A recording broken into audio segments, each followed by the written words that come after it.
አንድ ቀላል አፕ በየቀኑ ገንዘብ ሊያስገኝ ቢችልስ? ብዙ ሰዎች ይህ የማይቻል ይመስላቸዋል። እኔ ግን ራሴን ፈተንኩ። ብቻዬን አንድ አፕ ሰራው። ውጤቱም ያልጠበኩት ነበር።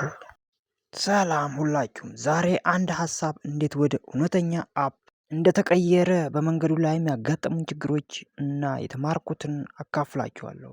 መጀመሪያ አንድ ችግር ፈለኩ። ሰዎች በየቀኑ የሚጠቀሙት ነገር ለመፍታት ሞከርኩ። ፍጹም ሀሳብ እስኪመጣ አልጠበቅኩም። ወዲያውኑ መስራት ጀመርኩ። የመጀመሪያው ስሪት ብዙ ስህተቶች ነበሩበት፣ ግን በየቀኑ እያሻሻልኩ መጣው። ከብዙ ሙከራ በኋላ አፑን አስጀመርኩት። መጀመሪያ ብዙ ተጠቃሚ አልነበረውም፣ ግን ቀስ በቀስ መጠቀም ጀመሩ። ያኔ የተማርኩት ትልቁ ትምህርት አንድ ነው። መጀመር ከፍጹም መሆን ይበልጣል። ይህን ቪዲዮ ከወደዳችሁት ላይክ አድርጉት፣ ቻናሉን ሰብስክራይብ አድርጉ። ቀጣይ ጊዜ ሌላ የቴክኖሎጂ ቪዲዮ ይዤ እመጣለሁ። እስከዚያው ድረስ ደህና ሁኑ።